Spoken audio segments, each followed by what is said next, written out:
These inheritors are going to be the wealthiest people in the world. And they have preferences, they have passions, they have values, but no one's actually training them. Immerhin fast einen Tag lang war es sonnig in Alpbach, was manche hier zur nächtlichen Sonnenaufgangswanderung auf den Gratelspitz motiviert hat. Aber dazu später noch einmal. Seit Donnerstagabend ziehen jedenfalls wieder die Wolken durchs Alpbachtal und bringen zwischendurch ordentliche Regengüsse. Das ungemütliche Wetter passt ein wenig zu den Reaktionen und der Schelte, die das Forum unter neuer Führung derzeit punktuell abbekommt. Erneut hat am Donnerstag nämlich die bereits erwähnte Satire-Kooperation mit der Tagespresse für Empörung gesorgt. In einem neuen Facebook-Posting sieht man 2 der traditionellen Tiroler Schützen mit Gewehr auf der Schulter im Alpbacher Ortszentrum stehen und darunter den Schriftzug Falscher Alarm. Bewaffnete Männer in Alpbach sind doch keine Taliban. Das finden einige richtig geschmacklos und forderten daher, das Posting zu löschen. Bis Donnerstagabend ist das aber nicht passiert. Insgesamt unterstreichen die Satire-Posts der Tagespresse, vielleicht ja sogar ein wenig bewusst, eine elitäre Attitüde des neuen Boards, die manche aus der Ferne bemerkt haben wollen. Vielleicht lässt sich aber Satire in sozialen Netzwerken auch einfach schwerer erkennen. Schade ist jedenfalls, dass eine Aufregung wie diese die Aufmerksamkeit sehr schnell von den eigentlichen Inhalten des Forums lenkt. Deswegen wollen wir dorthin zurück, zu den Inhalten des Forums. Willkommen aus Alpbach. Heute begrüßen Sie hier Anna Wallner und Eva Winreuter.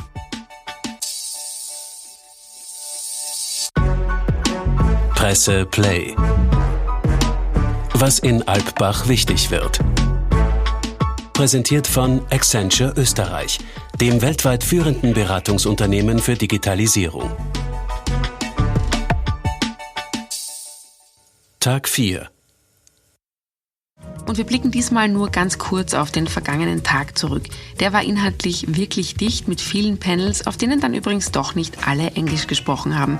Die Eröffnung der Tech Talks mit Hannes Androsch und den Ministerinnen Schramböck und Gewessler war dann doch auf Deutsch. Dafür wechseln jetzt gleich wir zur offiziellen Forumsprache Englisch beim Interview mit unserem heutigen Gast des Tages.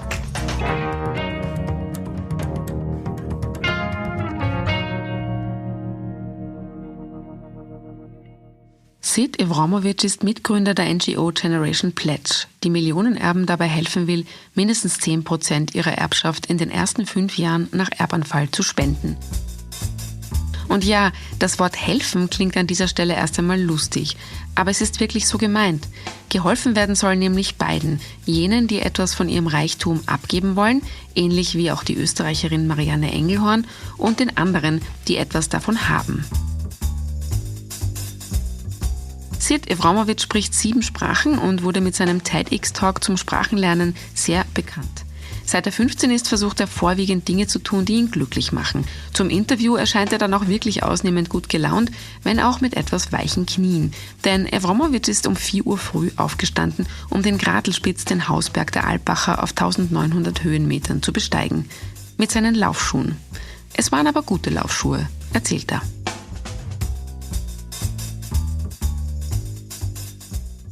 You might meet some rich people in Alpbach. If you meet them, how would you persuade them to give them their money to your organization? If you think about just the total amount of money that's going towards building a world we would like to live in, right? So the total amount of money going towards impact.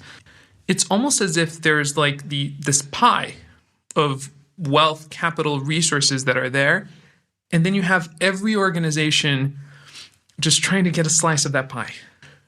And if you think of an organization like Generation Pledge, we're what we call a meta organization. Instead of saying to a donor or whatever and saying like, hey, I would really like a slice of the pie because I'm doing this, we're like the baker. So if you feed the baker can then build bigger pies. Because as meta organizations, what we do is that we bring more people into the impact space than people who are already there. What's more, we help the people that we meet and the people who are part of our network do their impact in more effective ways. In other words, getting more impact for each euro that they invest, donate, or how they deploy it within their other forms of capital. But how do you do it? How do you make more impact than others? what makes us special is that we're targeting a population that it has been almost completely neglected, and that is inheritors. And I know it sounds very counterintuitive because inheritors, like, come on, they have all the resources in the world, like everybody's showering them and whatever. And it's like, yes, but not really. So most of the resources available for inheritors today are the private banks, the trust and estate lawyers, or like the lawyers who manage the estate of the family. You have wealth advisors, lawyers, you have a bunch. Most of them don't have the mandate for what they're doing is not a mandate connected to impact or the values of the family that they're working with. Their mandate is preserve wealth, making sure the family structure is okay, which is reasonable, right? Like that's what they're supposed to do. But these inheritors are going to be the wealthiest people in the world. And they have preferences, they have passions, they have values, but no one's actually training them on how to deploy this in a way that makes sense, in a way that actually builds a better world. And that's what we're doing. But how does it work? So there's a rich person coming to you, and then you give them special training about philanthropy, about projects that they are able to invest? There are a mixture of different structures. So one piece is that we have a piece that we call it advisory light. So we're a first-stop shop for our pledgers, where we can give them a ton of resources, first to understand what is impact, like what is something more impactful than others? What are some basic concepts and premises that you should implement in any sort of strategy that you take? Then we can also help them take the first steps in understanding, like, let's say that they choose a really important cause area. So for example, eliminating extreme poverty, right? We can help them think about what that could look like, but then we immediately connect them to experts in the field, like the top researchers, the top institutions who are doing this kind of work. So for example, when it comes to eliminating extreme poverty, we really recommend people to go at least to have a conversation to see what's possible with JPAL. That's the Jameel Poverty Action Lab in MIT. They're world leaders in this. When it comes to public health and global health, we also recommend them speaking to the exemplars team at the Bill and Melinda Gates Foundation. There's like some really important people who have a ton of experience, and so we don't need to reinvent the wheel. Why do you think it's so difficult for rich people to give their money away? And there are thousands of NGOs. Still, it seems that there's an organization like yours needed. Why? It's super complicated. It's complicated to give away the money. No, there's several different factors that get in the way. One is that people tend to follow cultural norms that they grew up in. You have this cultural context where the history of what people do with money has generally been to preserve it and amplify it. You then have all the services around the sector. These are self-perpetuating services, not because they're bad people. Like, we actually know a lot of we collaborate with them. They're very excited about what we're doing. But the status quo is still one of, preserve and amplify. And so what we're doing here is that, like, we're starting to, we want to change that culture, but changing culture takes time. And there's a lot of fear involved. And it's different in different families. But for example, there are some families where being extremely wealthy is part of the family identity, right? So part of how they see themselves is this. And so there's a fear that if for some reason they were less wealthy, what would happen?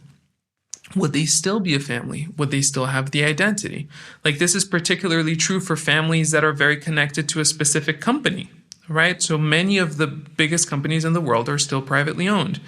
And so what happens when you think about what the family could be if they don't own the company? And those are very tricky conversations. And usually people don't feel safe to even explore that space because like, frankly, would you be willing to have a conversation that could sacrifice your family identity? And then the other piece is, if you're part of one of the wealthiest families in the world, there actually aren't very good norms, on one, how you live, how you interact, how do you date, how do you make friends. And it's even harder if you then add in a whole other element, which is, how do I align this mass amount of capital and power that I'm going to receive with my values, with what I would like to see in the world? Like, who do you even talk to? And so essentially what happens is that when the unknown feels distant, feels difficult, feels complex, there's a status quo bias where people will tend to stay in what's safe, with what they know, with the advisors that they know.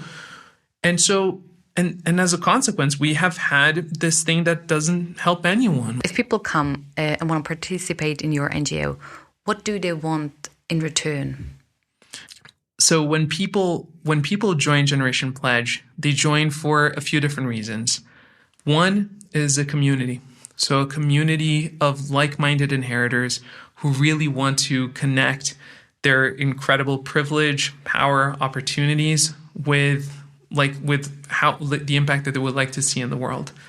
The second one is quality of the impact that they're going to have. So one of the things that we can do is, because we're an organization that's fully focused on the quality of impact, it gives us a chance to really research what works, what doesn't work, who is doing really good work, who isn't. And so they don't need, as an individual, it's so much harder because people are busy. And so all they have to do is reach out to us and we can easily connect them. There's also the content that we provide ourselves. So like whether it's some education or programming or whatnot. But I think in the end, it's like all of this together, it creates a sense of belonging. And it's something, and for some, what we've heard as well is this reconciles a piece, which is for many inheritors, we've heard that they actually feel a sense of guilt. For the money they have? For the money they will have. For the fact that they didn't make that money. They're suddenly going to be super wealthy in a world that's very much not super wealthy. And so it's like how to reconcile this with people who are actually at their core very, like they're very compassionate, empathetic. They feel the pains of the world. They want to do something about it. And Generation Pledge gives them a way to say, this is how I want to show up. This is what I want to build towards. You have a quite strict opinion on taxes. How much tax should a rich person pay, you think? I think this is the kind of thing that we actually need to experiment first before we can actually know for certain what works, right? Because right now, the tax rate, the inheritance tax, or even the wealth tax on the super wealthy is essentially zero, right? If you're wealthy enough, you can pay for structures that you completely negate taxes.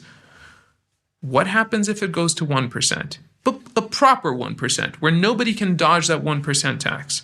What happens? We don't know. We need to experiment. And I would say start low and keep on getting higher and higher and higher. But I also think that this, whatever tax rate is established, needs to be an international tax rate, because if there's a haven somewhere, that's where people are going to park their money. So I think we need to test it. And also, just one last thing is that we need to have a mandate. Like whenever something like this is established, that it should be around value creation. A lot of taxation is just the government sending an invoice saying pay this amount of euro because of whatever tax, or dollars, yen, take your pick, right? And that creates a problem when you have families that own things that are highly illiquid, right? Whether it's a company, it's real estate, or some sort of weird property that they have. The only way that they can make cash out of it is if they sell it. And if they're selling it on a rush, they're actually going to lose money, or they need to take debt. And so this is actually, in the process of creating this transfer, there's actually value destruction. What would be a version that would create value? I still think you should tax, but can you do it in a way that creates value? And I think some creativity is welcome there. You said it's very useful to start low, the tax percentage, and then raise it. Is this the reason why you only ask people to donate 10% of the wealth in Generation Pledge. It could be much more. They have the money.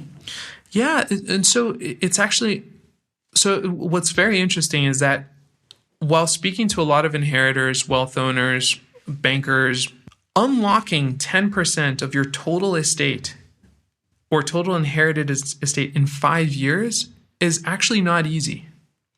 In many instances, there are some families that are highly liquid. For those, it's very easy. But for the ones who aren't, it can actually be quite tricky. But the biggest thing is that for us, it really is the beginning of a story. So actually, we expect most of the impact to come not from those first 10%, but actually from a lifelong of being committed to impact. So, but also like changing the nature of all the investments in the family. And making sure that they align with the values, align with the world that the inheritor would like to live in. Around 70% of the world's companies are privately owned, right? If privately owned enterprises had an impact angle, we would not be in the situation we're in. If you have now a person who is not there where your heirs are that already are working with you, but one person who is still in this, I want to keep the money, Yeah. And you have 3 sentences of pitching the idea, of trying to persuade the person to donate the money. What would you say? I would actually ask, how does this serve you? How does this serve your values? And if they come back and they say, well, this serves my values very well. I just want to be more powerful than anyone else, and then we actually don't want them in Generation Pledge. So we there is a vetting process. Like, to join Generation Pledge, we are checking for true altruistic intent, right? And of course, what is true altruistic intent? We use some intuition there, but we want people in the community who are serious about this, because it's not easy work. It's not easy work. When you have a life or part of your life focused on impact, it's pretty hard, especially once you come in touch with just how much suffering there is in the world, right? And so I think the biggest question would be, is this serving you? And if they say, well, actually, yeah, it totally is. Great. Live your life.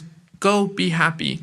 Because we'd rather spend our time, energy, and resources on the people who are going to change the world. Was heute in Alpbach wichtig wird. Heute startet etwas ganz Neues in Alpbach. Das Climate Opportunity Leaders Retreat. Das wird aber mit entspanntem Rückzug nichts zu tun haben. 33 Sprecher des Forums, unter ihnen Leonie Bremer von Fridays for Future, Künstler Michael Goldgruber und Sebastian Heinzel vom Papierhersteller Heinzel, lassen sich ein Wochenende einsperren, um darüber zu diskutieren, wie man Menschen künftig motivieren kann, die Klimakrise in Angriff zu nehmen. Beim Blick auf die weiterhin eher schlechte Wettervorhersage werden Sie das Eingesperrtsein wohl eher nicht bereuen. Übrigens, falls Sie erst nach Alpbach kommen, packen Sie unbedingt Ihre Gummistiefel ein. Ums Überzeugen geht es auch bei Falling Walls. Bei diesem Pitching-Event haben junge Wissenschaftler und Unternehmer 3 Minuten Zeit, um das Publikum von ihren Ideen und Projekten zu überzeugen, die, erraten, auch die Welt verändern sollen. Und noch etwas. Finden Sie nicht auch, dass die Titel der Veranstaltungen heuer viel aufregender klingen? How Sex Shapes National Security klingt auf jeden Fall spannend. Valerie Hudson ist Professorin für Politikwissenschaft an der Bush School of Government in Texas und hat eben ein Buch mit diesem Titel geschrieben. Sie spricht bei einem Kamingespräch darüber, wie das Faktum, dass Frauen in einflussreichen Institutionen unterrepräsentiert sind, Entscheidungen beeinflusst. Und ein Kamingespräch gibt es auch online-only mit 2 alten Bekannten aus Alpbach. Unser Altbundespräsident Heinz Fischer spricht mit Ban Ki-moon über dessen neues Buch Resolved, in dem er seine Zeit als UN-Generalsekretär reflektiert.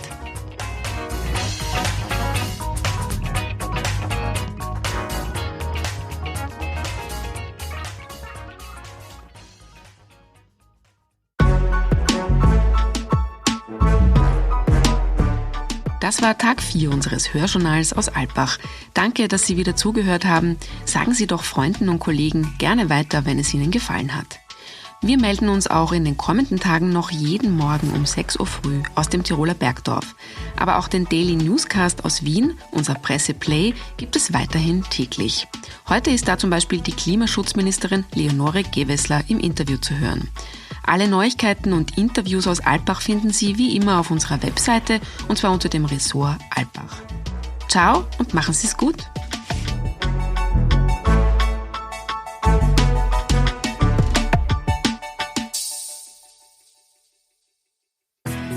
Wir reden ab sofort darüber, was wichtig wird.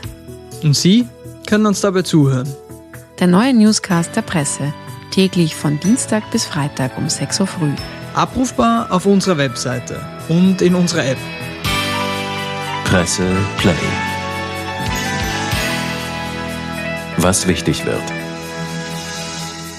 Und natürlich überall, wo Sie gern Podcasts hören.